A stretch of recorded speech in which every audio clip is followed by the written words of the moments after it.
चंद्रगुप्त मौर्य की जमीन, चाणक्य की सरजमी, जहां शेरशाह सूरी का जन्म हुआ, जिस राज्य से प्राचीन भारत का सबसे बड़ा साम्राज्य बना, यही वो राज्य था जो गोल्डन इंडिया का गढ़ था।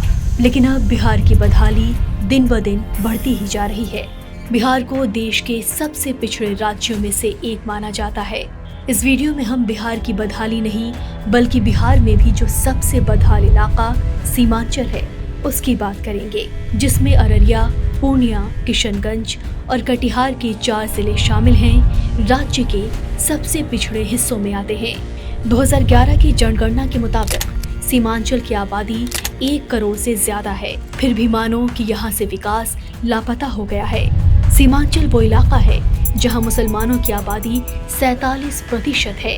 ये अपने आप में सोचने वाली बात है कि किस तरह सरकार मुस्लिम अक्सरियत वाले इलाकों को दरकिनार कर देती है।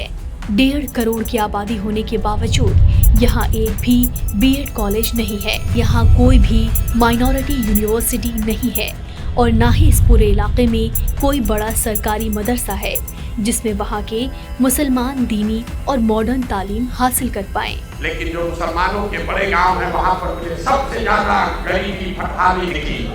तो मैंने इस बात को गौर किया कि भाई ऐसा कैसे है कि जो बड़े मुसलमानों के गांव हैं उनकी हालात मिक्स आबादी वाले मुसलमानों के गांव से या मुसलमानों के छोटे गांव के मुकाबले ज्यादा खराब है। ऐसा क्यों है? ऐसा इसलिए है, जब हमने उसका अध्ययन कराया तो ये पाया कि जो मुसलमानों के 3000 से ज्यादा आबादी वाले गांव हैं उनको सियासी तौर पर, राजनीतिक तौर पर चिन्हित कर लिया गया। तो जब कोई जदयू का, भाजपा का विधायक जीत कर आता है तो निश्चित करता है कि उस गांव की ओर मुंह भी न करे, वहां जाए भी न, वहां काम भी न करे। लेकिन अगर वहां कोई आरजेडी का जीत कर आ गया, कांग्रेस का जीत कर आ गया तो कहता ही कि तो 3000 रुपया अपने हाथ में ही जाएगा कहां, बगल के गांव में काम करा। सीमांचल में महानंदा और कोसी से हर साल आने वाली बाढ़ भी है, जिससे रोजमर्रा की जिंदगी पूरी तरह से तहस नहस हो जाती है। हजारों लोग बेघर हो जाते हैं। लोगों की खेती बाड़ी पूरी तरीके से चौपट हो जाती है। बाढ़ के जाते ही हर जगह पानी खराब होने लगता है, जिससे सैकड़ों तरह की बीमारियां होती हैं।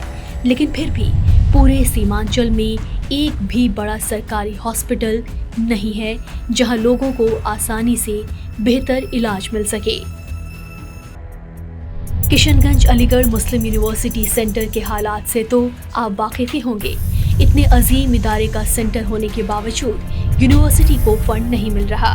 एक बेहतरीन सेंट्रल यूनिवर्सिटी का सेंटर अदबनी बाउंड्री और टूटे दरवाजों के बीच किसी तरह बस चल रहा है। इलाके के लोग और तुलबा बरसों से अपने हक की लड़ाई लड़ रहे हैं, लेकिन कोई सुनने वाला नहीं है। किशनगंज नगर क्षेत्र की चूड़ापट्टी वाक़े बस में अदब उर्दू लाइब्रेरी जिले की सबसे पुरानी सार्वजनिक लाइब्रेरी में से एक है। इस लाइब्रेरी की नींव आज़ादी से भी पहले रखी गई थी। सन 1934 में बनी इस लाइब्रेरी की इमारत अब जर्जर हो चुकी है। शुरुआती दिनों में बस में अदब उर्दू लाइब्रेरी अदबी महफिलों और मुशायरों का मरकज़ हुआ करती थी। एक वक्त के बाद यहाँ पे बच्चे बीपीएससी की तैयारी करने आते थे, लेकिन अब इसके हालात उर्दू से मोहब्बत रखने वाले हर इंसान के लिए लम्हाए फिक्र हैं। लाइब्रेरी के लिए सरकारी फंड को हरी झंडी नहीं मिली और इस इमारत की उदासीनता यूं ही जारी रही। सीमांचल के साथ सौतेला व्यवहार क्यों? सच्चर कमेटी की रिपोर्ट के मुताबिक बिहार के मुसलमान दलितों के बाद सबसे ज्यादा बदहाल हैं। आज़ादी के बाद से देश की सियासी पार्टियां सिर्फ और सिर्फ मुसलमानों को वोट बैंक की निगाह से ही देखती रही हैं। बिहार सरकार ने पिछले 10 सालों में कई योजनाएं और कार्यक्रम शुरू किए, लेकिन सीमांचल में इसका कोई असर नहीं दिखा। लालू यादव के राज से लेकर नीतीश कुमार के मुख्यमंत्री होने तक आज भी सीमांचल के हालात मुसलसल बदहाल बने हुए हैं।